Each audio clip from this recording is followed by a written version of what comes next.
বাংলাদেশি পণ্যে বর্ধিত শুল্ক কমালো যুক্তরাষ্ট্র, ৩৫ থেকে কমিয়ে ২০% নির্ধারণ হোয়াইট হাউসের ঘোষণা।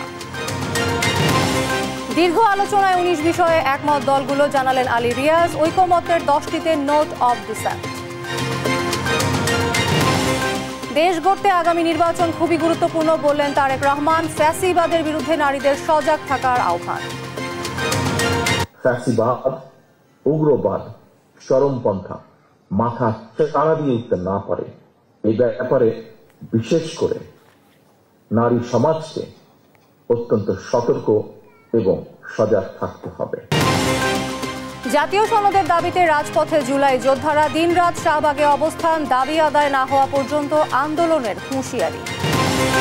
জুলাই আন্দোলনে রক্তে আগুন লাগা স্লোগান ছিল ক্ষুরোধার অস্ত্রের মতন, কাঁপন ধরায় অন্তরে গুড়িয়ে দেয় হাসিনার মাসনাদ। গণ অভ্যুত্থানে গোলাপবাগে নিহত হন পিরোজপুরের বাস চালক জাফর। 1 বছরেও শোক কাটেনি পরিবারের, স্ত্রীর চোখে মুখে অন্ধকার। এবং টি-20তে সিরিজের প্রথম ম্যাচে ওয়েস্ট ইন্ডিজকে 14 রানে হারিয়েছে পাকিস্তান। 38 বলে 57 রান আইয়ুবের।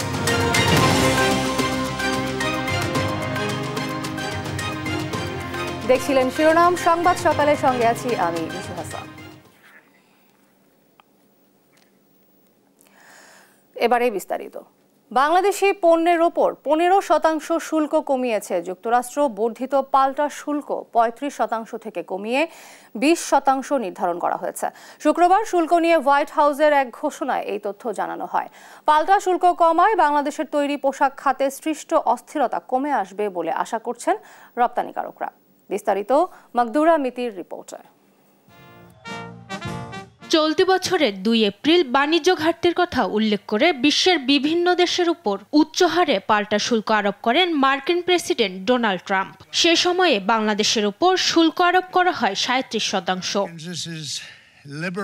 পরে 9 এপ্রিল ওই শুল্ক 3 মাসের জন্য স্থগিত করা হয়। পাশাপাশি বিভিন্ন দেশকে এ নিয়ে আলোচনার সুযোগ দেন ওয়াশিংটন। গত 8 জুলাই 3 মাসের সময়সীমা শেষ হওয়ার আগের দিন ট্রাম্প চিঠি দিয়ে জানিয়ে দেন বাংলাদেশের পাল্টা শুল্ক 2% কমিয়ে 35% করা হয়েছে। পরে শুল্ক হার কমাতে চাওয়া দেশগুলোকে যুক্তরাষ্ট্রের সঙ্গে বাণিজ্য চুক্তির আহ্বান জানিয়ে 31 জুলাই পর্যন্ত সময় দেন ট্রাম্প। এরপর শুরু হয় আলোচনা। বাংলাদেশের পক্ষে অংশ নেন বাণিজ্য উপদেষ্টা শেখ বশির উদ্দিন। ওয়াশিংটনে তৃতীয় দফায় চূড়ান্ত আলোচনা শুরু হয় 29 জুলাই। শেষমেশ বাংলাদেশি পণ্যে 15% শুল্ক কমিয়েছে যুক্তরাষ্ট্র। হোয়াইট হাউসের ঘোষণায় পাল্টা শুল্ক 20% নির্ধারণ করা হয়েছে। পাল্টা শুল্ক কমায় বাংলাদেশের তৈরি পোশাক খাতে সৃষ্ট অস্থিরতা কমে আসবে বলে আশা করছেন রপ্তানিকারকরা। মাকদুরা মিতি, নিউজ ডেস্ক, দেশ টিভি।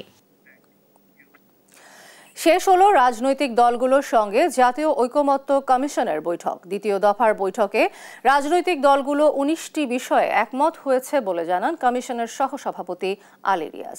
তবে এর মধ্যে 10টিতে নোট অব ডিসেন্ট রয়েছে। জুলাই সনদের আইনি ভিত্তি নিয়ে ষড়যন্ত্র হতে পারে বলে আশঙ্কা করছে জামায়াত ও এনসিপি। বিএনপি বলেছে আইনি ভিত্তি দিতে আরও আলোচনা করতে প্রস্তুত তারা। বৈঠকের শেষের দিকে সংবিধানের মূল নীতির প্রশ্নে বৈঠক বয়কট করে বেশ কয়েকটি বাম দল। তাইফুর রহমান তুহিনের প্রতিবেদন। গেল 2 মাস ধরে রাজধানীর ফরেন সার্ভিস একাডেমিতে চলে জাতীয় ঐকমত্য কমিশনের বৈঠক। এতে অংশ নেয় 30টি রাজনৈতিক দল। 6টি কমিশনের দেয়া অমীমাংসিত 19টি মৌলিক সংস্কার প্রস্তাবের উপর দীর্ঘ আলোচনায় কিছু মতনৈক্য বা নোট অব ডিসেন্ট দিয়ে ঐকমত্যে এসেছে রাজনৈতিক দলগুলো।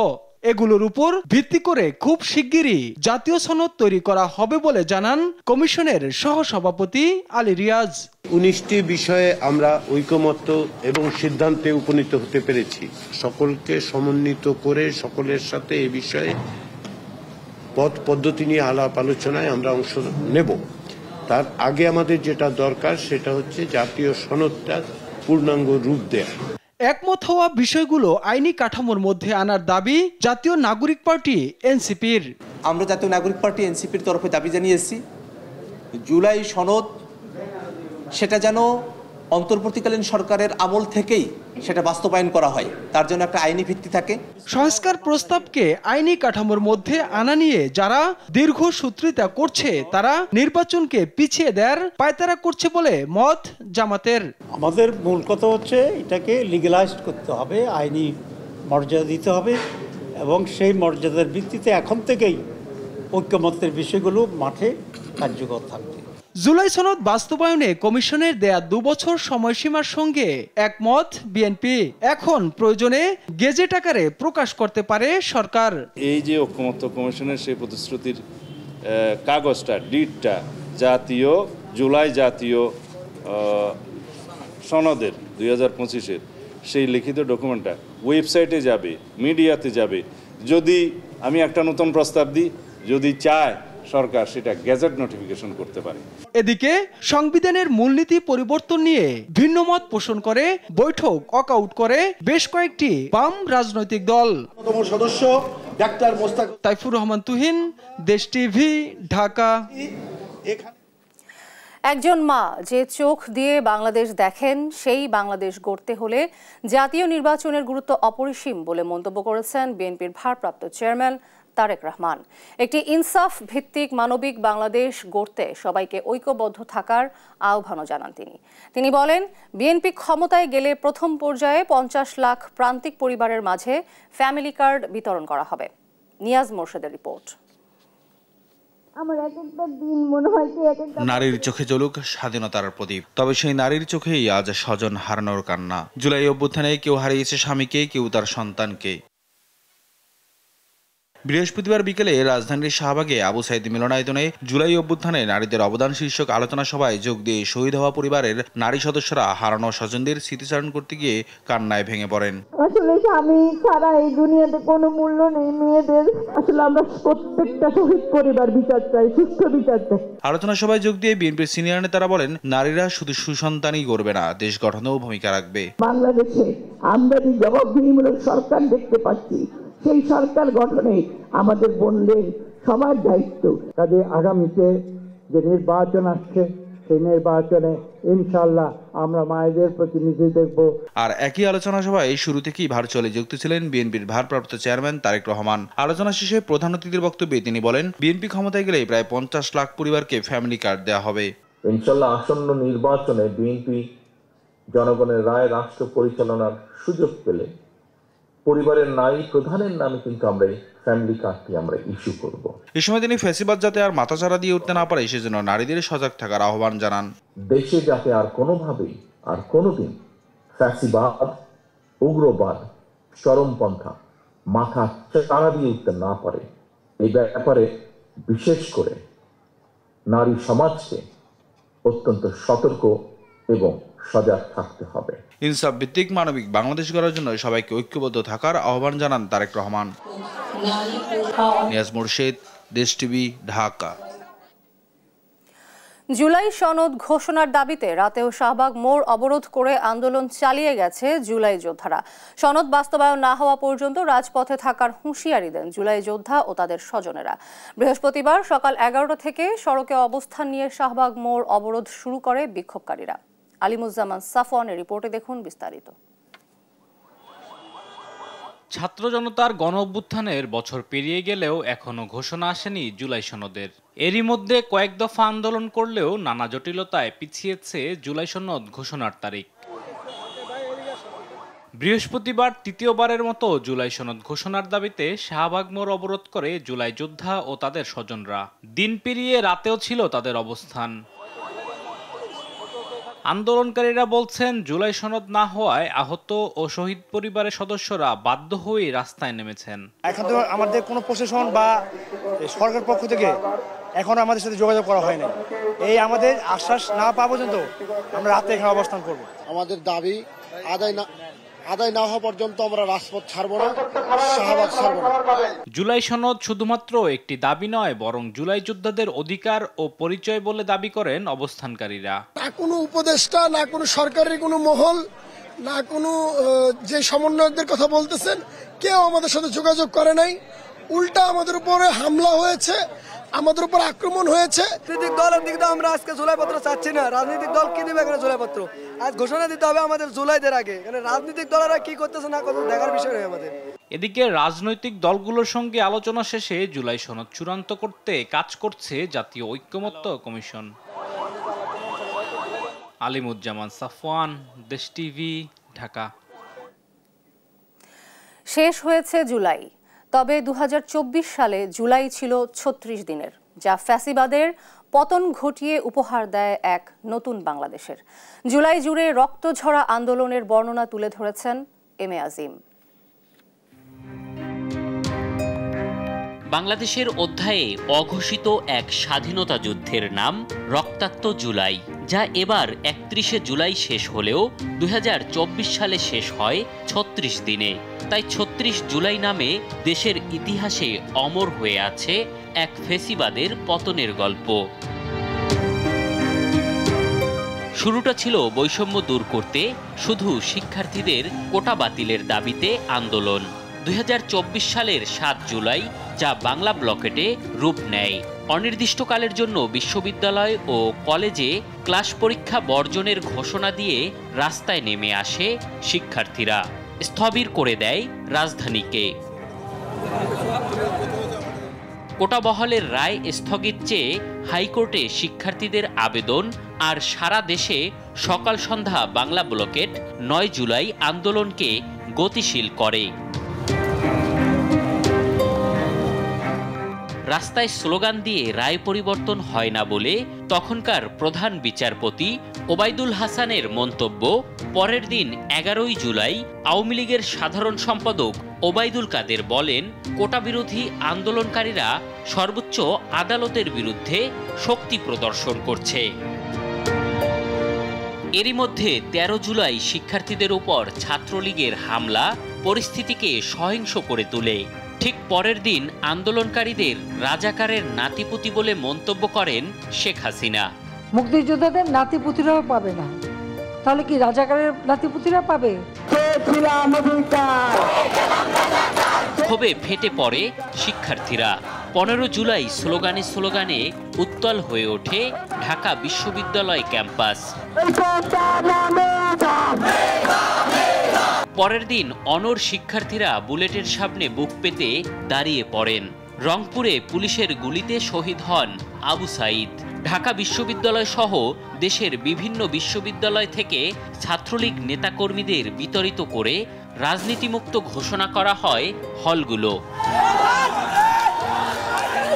আন্দোলনের তীব্রতায় অচল হয়ে আসে সারা দেশ। 18 জুলাই মোতায়েন করা হয় বিজিবি। 19 জুলাই শিক্ষার্থীদের কমপ্লিট শাটডাউন, সর্বাত্মক অবরোধ কর্মসূচি ঘিরে রাজধানী ঢাকাসহ ব্যাপক সংঘর্ষ, হামলা ভাঙচুর, গুলি, অগ্নিসংযোগে হয় অসংখ্য প্রাণহানি। আসে 9 দফার ঘোষণা। রাতে সারা দেশে কারফিউ জারি করে সরকার। সেনাবাহিনী মোতায়েন ও সম্পূর্ণ বন্ধ করে দেয়া হয় ইন্টারনেট সেবা।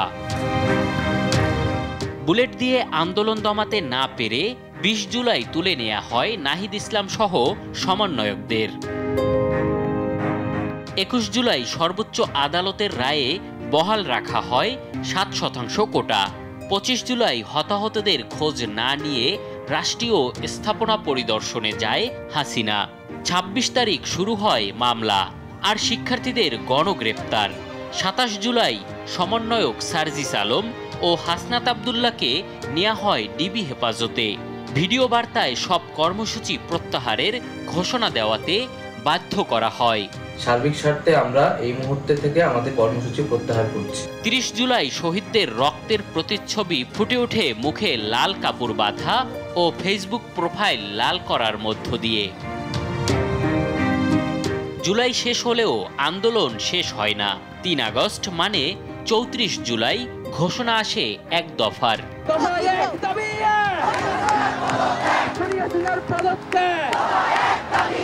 5 আগস্ট জুলাই 36 ফ্যাসিবাদের পতন ঘটিয়ে ছাত্র জনতা উপহার দেয় এক নতুন বাংলাদেশ। এম এ আজিম, দেশ টিভি, ঢাকা। মুক্তিযুদ্ধের বাংলায় বৈষম্যের ঠাঁই নাই থেকে 1, 2, 3, 4 শেখ হাসিনা গদি ছাড়। ছাত্র জনতার মুখে মুখে ধ্বনিত স্লোগানগুলি ছিল জুলাই গণ অভ্যুত্থানের ধারালো অস্ত্র। বারুদ হয়ে ওঠা এক একটি স্লোগান কেবল জনগণের অন্তরই নয়, কাঁপিয়ে দেয় তৎকালীন আওয়ামী সরকারের ভিত। একদিনেই গুড়িয়ে দেয় স্বৈরাচারী শেখ হাসিনার দীর্ঘদিনের গড়া মাসনাদ। সরকার পতনের পেছনে ধারালো অস্ত্রের মতো কাজ করা এসব স্লোগান নিয়ে আরও জানাচ্ছেন জান্নাতুল মোহনা।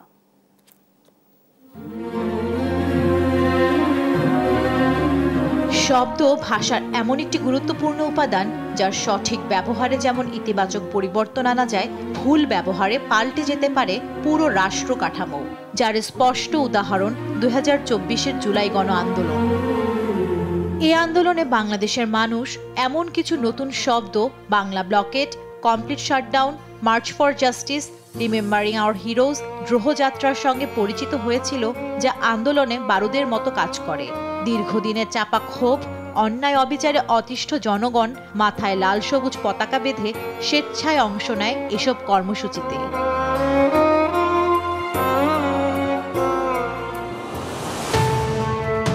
দড়ি ধরে মারো টান, রাজা হবে খান খান। হীরক রাজার দেশে সিনেমার বিখ্যাত উক্তির মতো আওয়ামী শাসনের পতন ঘটাতে জনগণের প্রধান হাতিয়ার হয়ে ওঠে বিভিন্ন স্লোগান।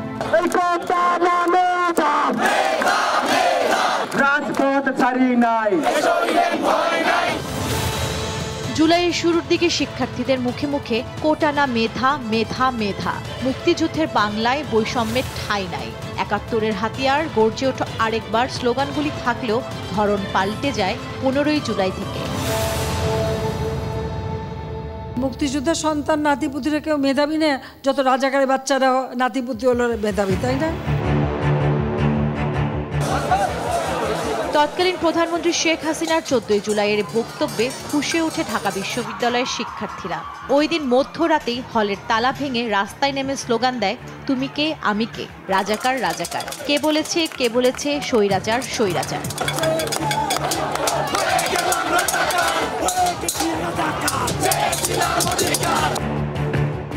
16 জুলাই পুলিশের গুলিতে আবু সাইদের মৃত্যু নাড়িয়ে দেয় গোটা দেশের মানুষের বিবেক। এরপর থেকে স্লোগানে যুক্ত হয়, আমার ভাই কবরে, খুনিরা কেন বাইরে, গুলি করে আন্দোলন বন্ধ করা যাবে না, justice justice, we want justice. বুকের ভেতর অনেক ঝড়, বুক পেতেছি গুলিকর সহ নানা অগ্নিঝরা স্লোগান। এসব স্লোগানে জনতা নির্দ্বিধায় বুক পেতে দেয় পুলিশের বুলেটের সামনে।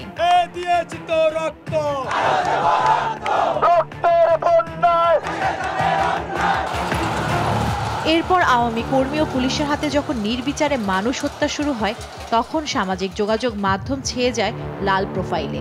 প্রতিবাদের অভিনব এই প্রতীকী ভাষা ছাত্র জনতার রক্তে বারুদের মতো বিস্ফোরিত হয়। উচ্চারিত হয়, দিয়েছি তো রক্ত, আরও দেব রক্ত, আমার ভাইয়ের রক্ত বৃথা যেতে দেব না, জন্মভূমি অথবা মৃত্যু। আন্দোলনের শেষের দিকে লাশের ভেতর জীবন দে, নইলে গদি ছাইরা দে, 1, 2, 3, 4 শেখ হাসিনা গদি ছাড়। স্বৈরাচারের গদিতে আগুন জ্বালো একসাথে, যা শেষ পর্যন্ত 36 জুলাই অর্থাৎ 5 আগস্ট শেখ হাসিনা সরকারের পতন নিশ্চিত করে। এরপর দেশের অনিশ্চিত পরিস্থিতিতে ছাত্র জনতার স্লোগান ছিল, বিকল্পকে আমি তুমি আমরা। ভাইরাল বজ্রকঠিন এসব স্লোগান জীবন্ত হয়ে ওঠে ইতিহাসের পাতায়, গেঁথে যায় জনগণের অন্তরে। জান্নাতুল মোহনা, দেশ টিভি, ঢাকা। গেল বছরের এই সময়ে ঢাকার রাজপথ ছিল বৈষম্য বিরোধী ছাত্র জনতার আন্দোলনে উত্তাল। তখন নতুন বাংলাদেশ গড়ার স্বপ্নে মুখর হাজারো তরুণ, কিন্তু সেই স্বপ্ন যাত্রায় থেমে গেল নিরীহ এক প্রাণ। গুলিতে প্রাণ দিলেন পিরোজপুরের বাস চালক আবু জাফর হাওলাদার। সহকর্মী জালিস মাহমুদের পাঠানো তথ্য ছবিতে আরও জানাচ্ছেন অঙ্কন চৌধুরী।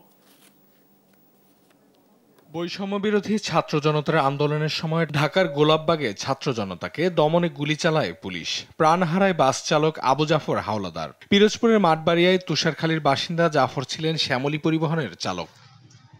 18 জুলাই রাতে কর্মস্থলে যাওয়ার পথে গুলিবিদ্ধ হন তিনি। হাসপাতালে নেয়ার আগেই নিভে যায় তার প্রাণ।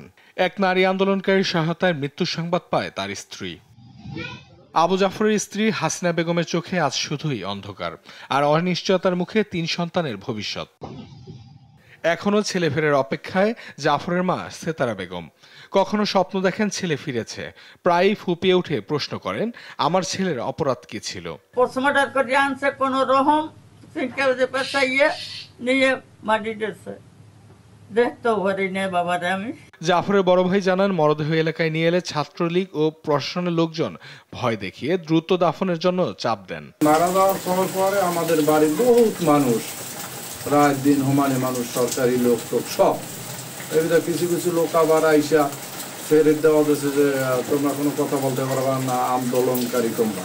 সরকারের পক্ষ থেকে দেয়া 5 লাখ টাকার পুরোটাই ঋণ পরিশোধে খরচ হয়েছে বলে জানান আবু জাফরের ছেলে। 25-26 লাখ টাকা আমরা দেনা ছিলাম, ওই 26 লাখ টাকা দেনা থাকার পরে ওই টাকা দেওয়ার পরেও তারপর যে টাকা আমরা 5 লাখ পেয়েছি, ওই 5 লাখ টাকাও আমরা দেনা দিয়া আমরা শোধ করেছি। এদিকে আবু জাফরের পরিবারকে সার্বিক সহযোগিতা করা হচ্ছে বলে দাবি করেন উপজেলা সমাজসেবা কর্মকর্তা। তাদের পরিবার পরিজনের যে কোনো ধরনের সহযোগিতা যখন যা লাগে আমরা দেখাশোনার চেষ্টা করতেছি। ভবিষ্যতে যদি কোনো সহযোগিতা আসে, আশ্বাস পাওয়া আমরা অবশ্যই ভবিষ্যতে। আবু জাফরের মতো অনেক সাধারণ মানুষকেই কেড়ে নিয়েছে 2024 সালের রক্তাক্ত জুলাই। তাদের অনেকেরই পরিবার এখন শূন্যতা আর অনিশ্চয়তায় ভুগছে। অঙ্কন চৌধুরী, নিউজ ডেস্ক, দেশ টিভি। জুলাই সনদ ঘোষণার দাবিতে এখনো শাহবাগ মোড়ে অবস্থান করছেন জুলাই যোদ্ধারা। বিস্তারিত জানাতে যুক্ত হচ্ছেন তন্দ্রা তারণ্য। তন্দ্রা, কি বলছেন আন্দোলনকারীরা, আমাদেরকে জানান।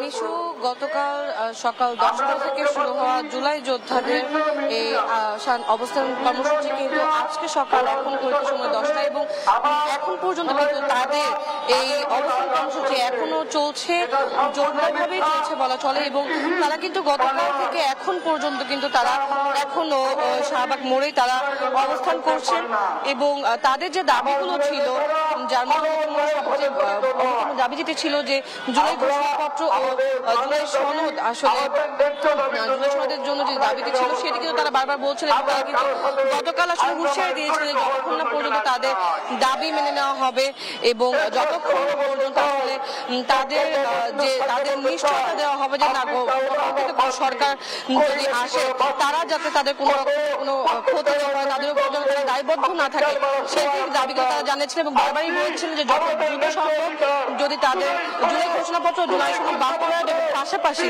স্থায়ী বিধানে যুক্ত করার যে দাবিটি ছিল সেটি যদি তারা পালন না করে বা তাদের দাবি যদি না মেনে নেয়, ততক্ষণ পর্যন্ত তারা শাহবাগ মোড়ে অবস্থান করবেন।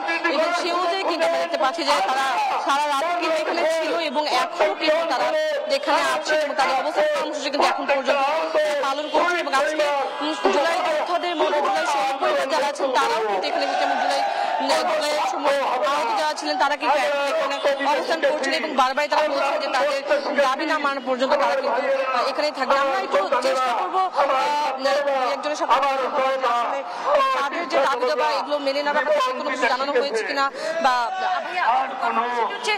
আপনাদের যে দাবিগুলো রয়েছে সেই দাবিগুলো মেনে নেওয়া হবে কিনা এমন কোনো কিছু কি জানানো হয়েছে কিনা, এবং আপনারা আসলে যদি না মেনে নেওয়া হয় সেক্ষেত্রে আপনারা কি করবেন? 24-এর গণ অভ্যুত্থানের যে আমাদের জুলাই আহত বা শহীদ পরিবার যারা ছিল তাদেরকে রাষ্ট্রীয় সম্মান দেওয়া হচ্ছে না। তারা যে জুলাই সনদ তৈরি করেছে সেটা আমরা মেনে নেব না। তার কারণ হচ্ছে আমাদের ওইখানে কোনো উল্লেখ নেই যে এটা আহত বা শহীদদের পক্ষে, আমাদের পক্ষে নাই। এই জন্য আমরা এই আন্দোলন কাল থেকে শুরু করেছি এবং জুলাই সনদ, জুলাই ঘোষণাপত্র আমাদের দিতে হবে, রাষ্ট্রীয় সংবিধানে স্থায়ীভাবে অন্তর্ভুক্ত করতে হবে। ধন্যবাদ আপনাকে। যেমনটা বলছিলেন যে তাদের আসলে স্থায়ী বিধানে যুক্ত করার যে দাবি সেটি কিন্তু তাদের রয়েছে এবং আজকে সকাল থেকে কিন্তু তারা নানা ধরনের স্লোগান দিয়ে যাচ্ছে এবং শাহবাগ মোড় কিন্তু এখনো অবরুদ্ধ অবস্থায় আছে। যেহেতু আজকে শুক্রবার যান চলাচল কিছুটা কম থাকলেও যেহেতু রাস্তাগুলোতে ব্লকেট রয়েছে সেক্ষেত্রে সাধারণ জনগণেরও কিন্তু আসলে কিছুটা তারাও কিন্তু আসলে একটু ঝামেলার মধ্যে দিয়ে যাচ্ছে, তারাও কিন্তু একটা বিশৃঙ্খলার মধ্যে দিয়ে এই মুহূর্তে যাচ্ছে। তো এই ছিল আমার কাছে শাহবাগ মোড় থেকে সর্বশেষ। তন্দ্রা, আপনাকে ধন্যবাদ। বাজারে শাকসবজি বিশেষ করে টমেটো, কাঁচামরিচ এবং মাছ মুরগির দাম বেড়েছে। রাজধানীর কারওয়ান বাজারের পরিস্থিতি জানাতে সরাসরি যুক্ত হচ্ছেন আমাদের সহকর্মী AH হিমেল। বাজার দর সম্পর্কে আমাদের জানান, কি বলছেন ক্রেতা বিক্রেতারা? এই মুহূর্তে কারণ বাজার যে সবজির যে বাজারটি আছে সেই বাজারের অংশে আমি আছি। আজ আমরা যেটি লক্ষ্য করেছি, গত সপ্তাহে যে সবজির দাম ছিল সেই দামের তুলনায় কিন্তু দাম অনেকটাই বেড়েছে। এখানে আমরা যেটা দেখতে পাচ্ছি 50 টাকার উপরে কিন্তু সব ধরনের সবজির দাম বেড়েছে, যেটি গত সপ্তাহে 40 টাকা 45 টাকাও ছিল। আমরা যেটি দেখেছি গত সপ্তাহের আগে অর্থাৎ 15 দিন আগে কিন্তু সবজির দাম যথেষ্ট সহনীয় ছিল, কিন্তু গত সপ্তাহে এবং এই সপ্তাহে 15 দিনের ব্যবধানে কিন্তু সবজির দাম ব্যাপক হারে বেড়েছে। আমরা সেটি কিন্তু এই কারণ বাজারে জানতে পেরেছি। এখানে সর্বোচ্চ যে দামটি সেই দামটি টমেটোর যে আছে সেই দামটি কিন্তু খুব বেশি দাম বেড়েছে, আমরা সেটি দেখতে পেয়েছি। অর্থাৎ এখানে 160 টাকা এবং 180 টাকা দরেও কিন্তু টমেটো বিক্রি হচ্ছে। আমরা একজন দোকানদারের সাথে দাম জানার চেষ্টা, আপনি তো জানাবেন যে কি দামে সবজিগুলো বিক্রি? ভাই বর্তমানে হাতে গোনা 4-5টা সবজির দাম বেশি, আর সব সবজি আলহামদুলিল্লাহ মোটামুটি কম আছে। যেমন ধরেন না আপনার বেগুনটা, গোল বেগুনটা একটা দাম বেশি, টমেটো কিন্তু দাম বেশি, আর আপনার ধরেন পটল, ভেন্ডি, আপনার ঝিঙ্গা, দুন্দুল এগুলো 70 থেকে 60 টাকার ভিতরে আছে। আর বটবডি, টমেটো, বেগুন কয়েকটা তরকারি একটু দাম বেশি, যেমন গাজর, চায়না গাজর এগুলো 120 টাকা কেজি, টমেটো 160 টাকা কেজি, গোল বেগুন 120-100 টাকা কেজি।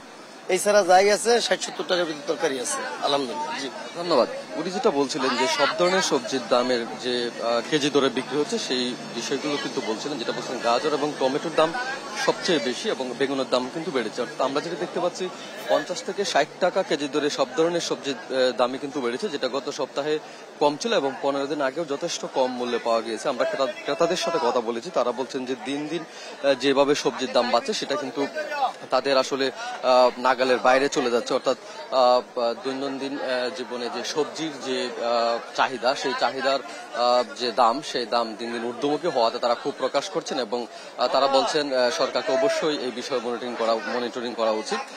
রাজধানী কারণ বাজার থেকে সবজির বাজারে আমার কাছে সর্বশেষ অবস্থা। হিমেল, আপনাকে ধন্যবাদ। দর্শক, কথা বলছিলাম আমাদের সহকর্মী AH হিমেলের সঙ্গে, জানাচ্ছিলেন কারওয়ান বাজার থেকে দ্রব্যমূল্য প্রসঙ্গে। এবার সাতক্ষীরার বাজার পরিস্থিতি দেখে আসব। যুক্ত হয়েছেন সহকর্মী শরীফুল্লাহ কায়সার সুমন। সুমন, আপনার ওখানে দাম দর কেমন, বিস্তারিত আমাদেরকে জানাবেন। মিশু, আজকে হচ্ছে সাপ্তাহিক ছুটির যে দিন, শুক্রবার। এই শুক্রবারে সাতক্ষীরার যে সুলতানপুর বড় বাজার, এটি হচ্ছে পাইকারি এবং খুচরা একই, পাইকারি এবং খুচরা দরে বেচাকেনা হয়।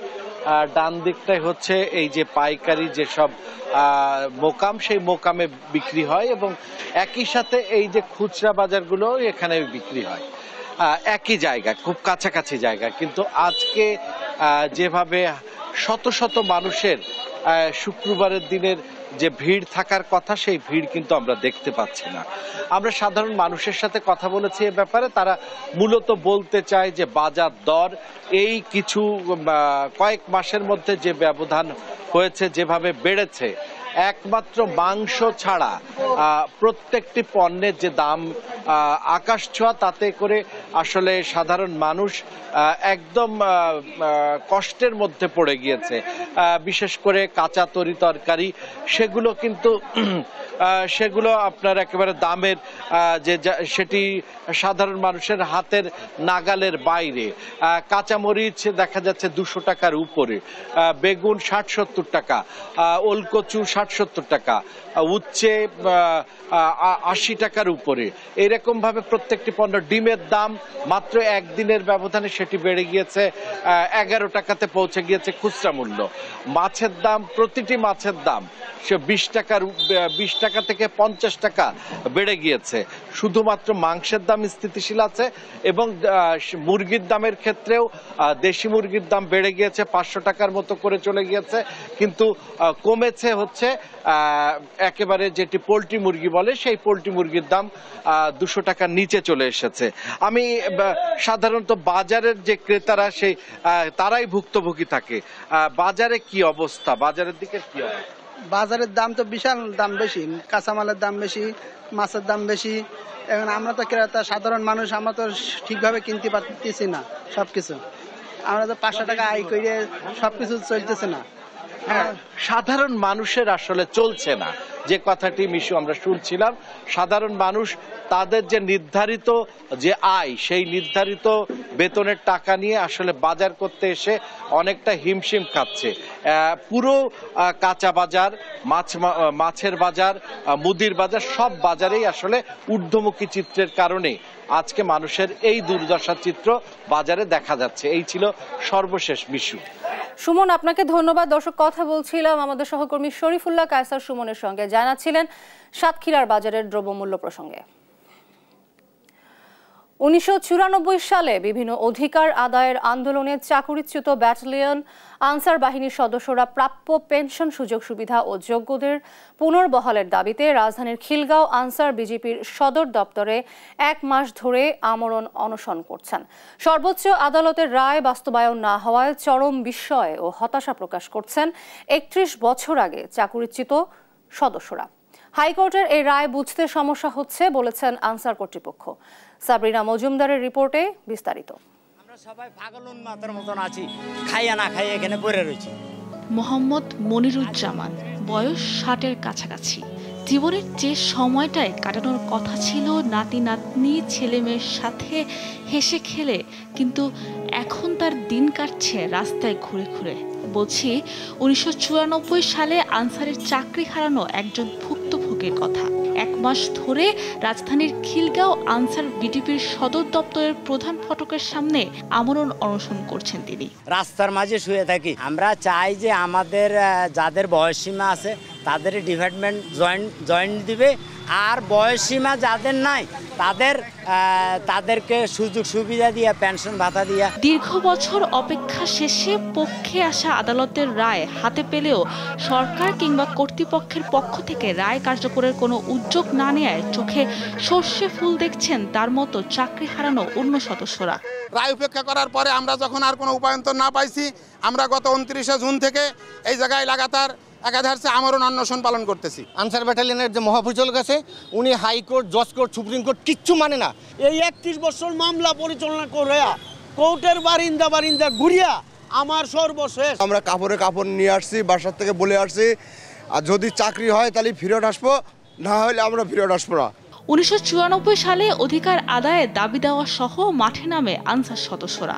আন্দোলনের নামে বিদ্রোহ করার অপরাধে প্রায় 2500 সদস্যকে গ্রেপ্তার ও চাকুরিচ্যুত করে তৎকালীন সরকার। নিজেদের নির্দোষ দাবি করে পরবর্তীতে আদালতের শরণাপন্ন হলে 2018 সালে বিদ্রোহের অভিযোগ থেকে খালাস পান অনেকেই। এদের মধ্যে যাদের বয়স ও সক্ষমতা রয়েছে কিংবা তাদের বয়স শেষ হয়েছে, তাদেরকে যতদিন ছিলেন সে অনুযায়ী সুবিধা দিতে সরকারকে নির্দেশ দেন হাইকোর্ট।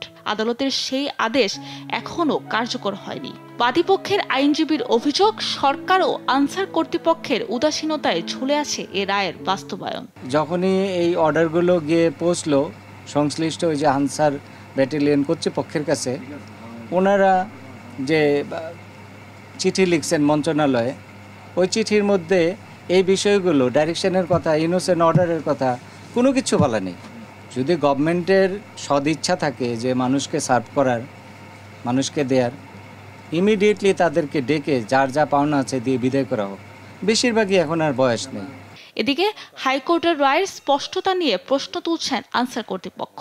আদালত থেকে যে রায়টা দিয়েছে সেখানে আপনারা দেখেছেন যে এখানে স্পেসিফিকলি আনসারকে মার্ক করে কোনো কিছু বলা হয় যে তাদেরকে চাকরিতে পুনর্বহাল বলেন বা অন্য কোনো ফিনান্সিয়াল ফ্যাসিলিটির কথা বলেন, সেটা ডিরেক্টলি আনসার অধিদপ্তরকে মার্ক করে কোনো কিছু বলা হয় না। আদালত থেকে যে রায়টা দেওয়া হয়েছে সেখানে কিন্তু বলা আছে যে স্ক্রুটিনি করে যারা মিউটিনির সঙ্গে সম্পৃক্ত ছিল না বা নির্দোষ, তাদেরকে স্ক্রুটিনি করার পরবর্তীতে যদি নির্দোষ পাওয়া যায় সেক্ষেত্রে মিনিস্ট্রি একটা গাইডলাইন দিবে, নিশ্চয়ই আমরা প্রত্যাশা করতে পারি, সেই অনুযায়ী আমরা ব্যবস্থা নিব আর কি। 31 বছর অপেক্ষা শেষেও জীবিত অবস্থায় এই রায় বাস্তবায়ন আদৌ দেখতে পাবেন কিনা এ নিয়ে সংশয়ে অনশনরত সদস্যরা।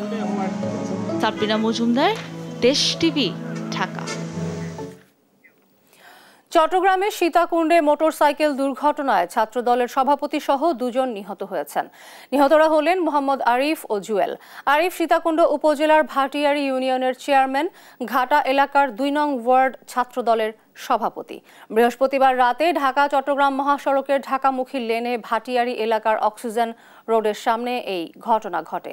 প্রত্যক্ষদর্শীরা বলেন, পেছন থেকে একটি তেলবাহী ভাউচার ধাক্কা দিলে মোটরসাইকেলের 2 আরোহী ঘটনাস্থলেই মারা যান।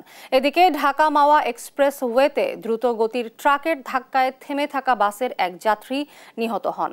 আহত হয়েছেন অন্তত 12 জন। তাদের উদ্ধার করে হাসপাতালে পাঠানো হয়েছে।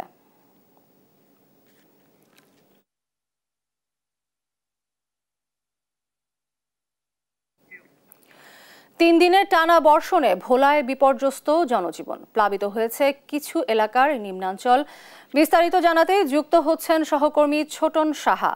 ছোটন, বৃষ্টিপাত নিয়ে কি বলছে আবহাওয়া অফিস? জলাবদ্ধতা নিরসনে কি ব্যবস্থা নিচ্ছে প্রশাসন, আমাদেরকে জানান।